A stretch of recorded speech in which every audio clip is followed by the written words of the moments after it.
Operation सिंदूरमुळे पाकिस्तानला त्रास झाला, दुखायला लागलं, कारण त्यांचं प्रचंड नुकसान झालं. त्यांच्या लष्कराच्या कार्यक्षमता उघड्या पडल्या, त्यांनी मारलेल्या अणुबॉम्बच्या पोकळ बाता हवेत विरल्या, त्यांच्या प्रतिहल्ल्यात अजिबात दम नव्हता. हे भारताच्या संरक्षक प्रणालीनं, मग ती सुदर्शन असो की S-400, पाकिस्तानी लष्कराचं एकही ड्रोन किंवा मिसाईल हे भारताच्या आयर्न डोमला भेदून टार्गेट अचीव करू शकलं नाही. युद्धातला पराभव हा लाजिरवाणाच असतो, पण युद्धाआधी हजार वल्गना करून आपल्याकडे गाव दुनियाकडून भिका मागून आणलेल्या उदारकी जिंदगीवाला आधुनिक शस्त्रसाठा असतानाही तो वापरता न येणं, यंत्रतंत्र असताना ते वापरण्यातली नाकामी, अपयश हे पाकिस्तानला चुल्लूभर पाणी में डूब मरो असं सांगणारं होतं. पण त्यावर उपाय म्हणून पाकड्यांनी एक वेगळी शक्कल लढवली. आणि हे युद्ध सीज फायरने थांबलेलं जरी असलं तरी ते आम्हीच जिंकलो होतो. आमची सरशी होत असताना घाबरलेल्या भारतानं अमेरिकेच्या हातापाया पडत हे युद्ध थांबवलंय. पाकिस्तानचं सगळं लष्कर ISIच्या तालावर नाचत होतं, पण जगभरात यांना एकच नरेटिव्ह पसरवायचं आहे की आम्ही भारताला नमवलं. तर दुसऱ्या बाजूला भारतानं केलेले हल्ले हे जे भारतीय मीडियावर दाखवले जात होते ते सगळेच्या सगळे फेक आहेत. कुठले तरी जुने व्हिडिओज पाकिस्तानमध्ये झालेल्या ड्रोन हल्ल्याचे म्हणून खपवले जात आहेत, असा एक प्रचार त्यांनी चालवला. त्याच्या आधी त्यांनी भारतातले नालायक पुढारी हे कसे भारतविरोधी भूमिका घेऊन पाकिस्तानला पूरक अशी विधानं करत होते. म्हणजे पहलगामसारखे हल्ले हे भारतातलं सरकारच करवतं आणि मग नाव मात्र पाकिस्तानचं घेतं. राहुल गांधी, ध्रुव राठी, टिकेत, अविमुक्तेश्वरानंद, नेहा सिंग राठोड या लंगूर लोकांच्या व्हिडिओंचं कंपॅरिझन दाखवून पाकिस्तानी लष्कराचे प्रवक्ते जगाला भारताचा नकली चेहरा दाखवू पाहत होते. आता मला सांगा, या हरामखोर ल्युटियन्स लिब्रांडूंची आपल्या देशात काय कमी होती की आपल्या महाराष्ट्रातले विजय वडेट्टीवारांसारखे काही टीनपाट नेते त्यांच्या सुरात सूर मिसळून बोंबलू लागले. त्यांच्या लावणीला मागून ते जी र करणाऱ्या संजय राऊत आघाडीवर होतेच, ते आजही वेगवेगळे तर्क लावून भारतविरोधी भूमिका मांडताना दिसतातच आहेत. उद्धवजींच्या शिल्लक सेनेतले हे वाचाळवीर सतत लाईमलाईटमध्ये राहण्यासाठी प्रसिद्ध तर आहेतच, त्यात बामसेफी विचारवंतीन सुषमा अक्का अंधारे आघाडीवर असतातच. पण प्रश्न जेव्हा देशाच्या सार्वभौमत्वाचा येतो तेव्हा दुश्मन देश के वकील बनून हे लोक भारतातच आपल्या लोकांशी भांडतात. आता त्या ज्योती मल्होत्रा आणि गजाला सारख्या पाकिस्तानसाठी हेरगिरी करणाऱ्या बायका या पैशांच्या आमिषानं बहकल्या असं आपण बोलू शकतो, पण आमच्या उच्च शिक्षित सुषमा अक्काई त्यांच्याच अजेंड्यावर चालत भारतीय लष्करानं केलेल्या कारवाईवर संशय घेण्यापर्यंत जाऊन पोहोचतात.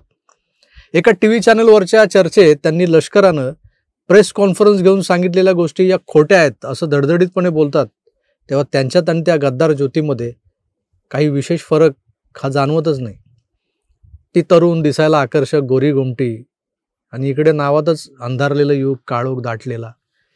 त्यामुळं तसा अर्थार्थी संबंध जोडता येणार नाही. पण त्याआधी अक्कांचे विचार आहे का त्या डिबेटमधले? कराची इस्लामाबाद ताब्यात घेतला असा जो त्यांचा गोदी मीडिया प्रचार करत होता, त्या गोदी मीडियाचं किती पण लष्कराने सांगितलं ना, सोडून द्या बाकी कोण काय म्हणलं, लष्कराने पुरावे दिले ना, विरोधकांना अजून पुरावे कसले पाहिजेत? नाही, कसले पुरावे पाहिजेत?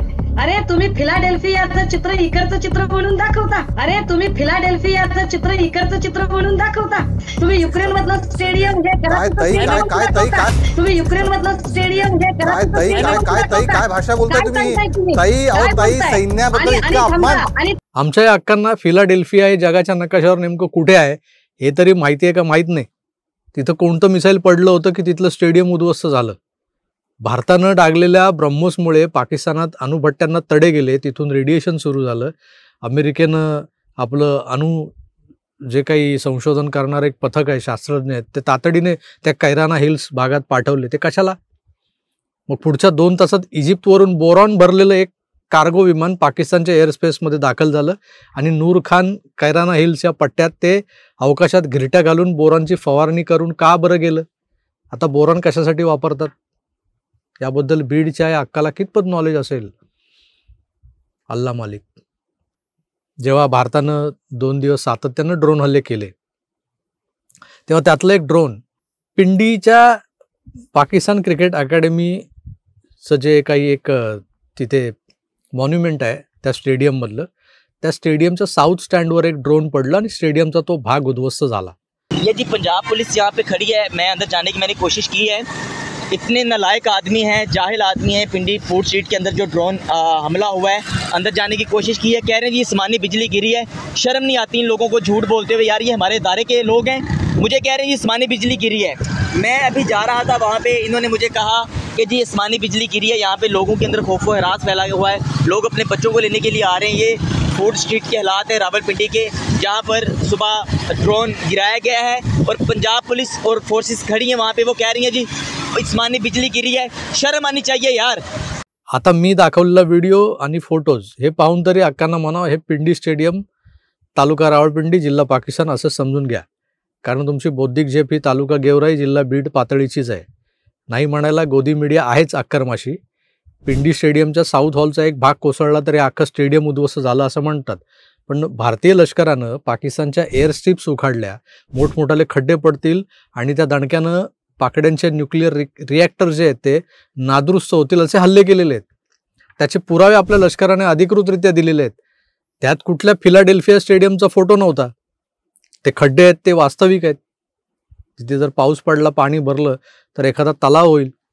पण आपण भारतीय आहोत की आपल्या माथी पाकिस्तानचा हिरवा टिळा लावलाय असा प्रश्न पडावा असं वागत सुषमा अक्का अंधारे स्वतःच्याच देशाच्या लष्कराला खोटं ठरवू पाहत आहेत. ठीक आहे, तुमचे राजकीय मतभेद असतील, पण जेव्हा देशाचा विषय येतो, देशाचा सवाल येतो, तेव्हा कुठं उभं राहायचं हे तरी आपण समजून घेतलं पाहिजे, त्याचं भान राखलं पाहिजे. कराची बंदर उद्ध्वस्त केलं, आपल्या सेना लाहोरपर्यंत पोहोचल्या, असं काही झालं नव्हतं. TRPच्या नादात ते सगळं त्यांनी केलं. पण त्यांना खोटं पाडत जे सत्य आहे ते सरकारी माध्यमांनी जगासमोर आणलं ना दुसऱ्या दिवशी. पण त्यालाही खोटं म्हणून हिणवणाऱ्या सुषमा अक्कांना आता पंढरीचा विठोबा आवडेनासा झालाय की काय म्हणून त्या निघाल्या पाहायला मक्का, माथी लावून हिरवा बुक्का. असा यमक जुळवलेला एक प्रश्न पडतोय मला. खरंच यांना पाहायचे का मक्का, माथी लावून हिरवा बुक्का?